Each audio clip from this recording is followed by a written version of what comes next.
निवासी गोड़ी बोलने वाले कोया समुदाय से हुआ, जो उस समय गोंडवाना प्रदेश के विभिन्न गणों के रहवासी थे।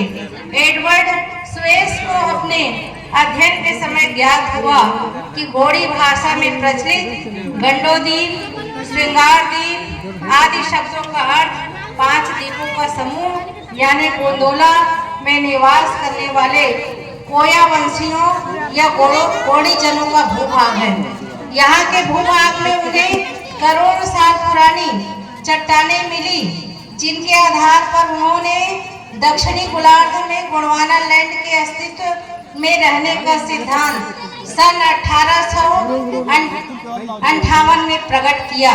इसका उदाहरण हमारे क्षेत्र के शिव कुंड में पाए गए करोड़ों वर्ष पहले की चट्टान विद्यमान है। उस समय गोंडवाना नाम का उपयोग एडवर्ड ने कोया वंशियों के संपर्क में आने के बाद उनके गणराज्य से प्रेरित होकर किया। प्रसिद्ध भाषा शास्त्री डॉक्टर गियर्सन ने अपने linguistic of survey of India नामक ग्रंथ में उल्लेखित किया है कि दिगोडी is the mother of Tamil, Telugu, कन्नड़ी and Malayalam, अर्थात गोंडी भाषा तमिल, तेलुगु, कन्नड़ी और मलयालम की जननी है। यदि उक्त चारों भाषाओं की जननी गोड़ी है तो उससे निर्मित भाषाओं द्वारा किया गया शब्द किसी और के द्वारा दिया गया है, यह मत तर्कसंगत कदापि नहीं है। इसलिए हमारे लिए यह गौरव की बात है कि कोया वंशियों की गोड़ी भाषा प्राचीनतम भाषा है और द्रविड़ियन भाषाओं की जननी है। गोंडवाना का इतिहास आज भी हमारे राज्य चिन्हों द्वारा सारी दुनिया के समक्ष गौरवशाली राज का वर्णन करता है। मानो जैसे हाथी का मुकुटधारी शेर उस समय के सभी सगजनों का आपसी सद्भाव दर्शा रहा हो।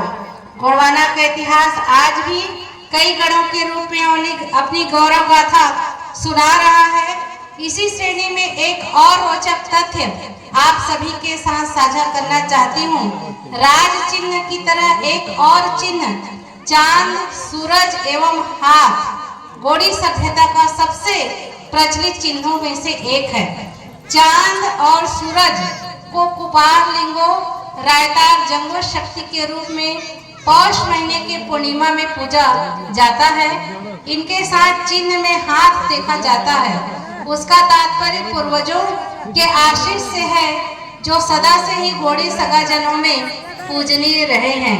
कोया कोयतूर बाहुल्य क्षेत्र में पेंट थानों में चांद सूरज चिन्हित स्तंभ रहता है एवं प्रांगण में चांद सूरज चिन्हित सफेद ध्वज रहता है। आज भी सभी सगाजन पूर्वजनों की आराधना इन पेंट थानों में करते हैं। अभी तो वर्तमान स्थिति में स्वाभाविक प्रश्न हम सबके सामने आता है, गोंडवाना की संपन्न एवं स्वतः यथेष्ट व्यवस्था समृद्ध गोड़ी भाषा संस्कृति एवं उसका इतना विशाल गणराज्य होने के बाद भी क्या कारण था कि सारे कोयतूर सगाजन विभिन्न हिस्सों में बांट दिए गए हैं। हमें इतिहास कई तथ्य प्रदान करता है, जिसमें ज्ञात होता है कि अंग्रेजों के शासन काल के समय गोंडवाना भूभाग में अंग्रेजों को विभिन्न विद्रोहियों का सामना करना पड़ा। भागलपुर के तिलका माझी, चांदागढ़ के वीर बापूराव सेठमाके, रायपुर के वीर नारायण सिंह सोना खान, जबलपुर के महाराजा शंकर शाह, रघुनाथ शाह आदि जैसे गूढ़ राजवंशों के शौर्य गाथाएं आज भी इस बात का प्रमाण देते हैं कि अंग्रेजों को सबसे ज्यादा कठिनाई गोंडवाना भूखंड में आई। इसलिए इसमें कोई संदेह नहीं है। परिणाम स्वरूप अंग्रेजों द्वारा की गई 1881 की जनगणना में सारे सगाजन को एक समुदाय के रूप में रह रहे थे। उनको विभिन्न भागों में जाति का स्वरूप देकर बांट दिया गया। इस बात से स्पष्ट होता है कि श्रम व्यवस्था अनादिकाल से चलती आ रही है। उसे भी उक्त विभाजन से बिना किसी ज्ञान के जाति व्यवस्था में बदल दिया। इस बात को जब तक गोड़ी सगाजन समझ पाते तब तक बहुत देर हो चुकी थी। लॉर्ड मिंटो ने 1911 में आगे बढ़कर गोंडवाना भूभाग के सभी समुदाय के सगाजनों को आदिवासी नाम देकर उनके अस्तित्व को घात पहुंचाया। किंतु 1916 में अखिल गोंडवाना गोंडी महासभा का गठन हुआ, जिसमें गोंडी विचारधारा से जुड़े सदस्यों ने अपनी गोंडी भाषा एवं संस्कृति की सुरक्षा के लिए कई कदम उठाए। यह संगठन 1945 तक कार्यरत रहा। स्वतंत्र भारत में भी सभी सगाजन विभिन्न प्रांतों में विभाजित हो रहे और अभी उन्हें शेड्यूल ट्राइब संज्ञा दी गई। आगे चलकर 1970 के दशक में तिरुमाय रंगेल सिंह भलावी, तिरुमाय वेंकटेश आत्राम, तिरुमाय के बी मरस कोले, तिरुमाय मोती रावण कंगाली, तिरुमाय हीरा सिंह मरकाम, तिरुमाय सुनहेर सिंह तारम, तिरुमाय शीतल मरकाम जैसे अनन्य विचारवंत सामने आए तथा उन्होंने गोंडी गोंडवाना का प्रचार एवं प्रसार शुरू कर दिया। गोंडी भाषा दिवस का उद्देश्य तभी सफल होगा जब हम गोंडवाना की सांस्कृतिक धरोहर को अखंडित नदी की प्रवाह की तरह बहने में अपना योगदान दें। अपनी आने वाली पीढ़ी को हम सक्षम बनाएं तथा उन्हें गोंडी भाषा, संस्कृति, इतिहास, साहित्य को जानने के लिए प्रेरित करें ताकि वे गोंडवाना की सांस्कृतिक धरोहर को की जड़ों को सींच सके। परिणाम स्वरूप उस पेड़ की छाया, फलों एवं फूलों का आने वाली पीढ़ी आनंद ले सके।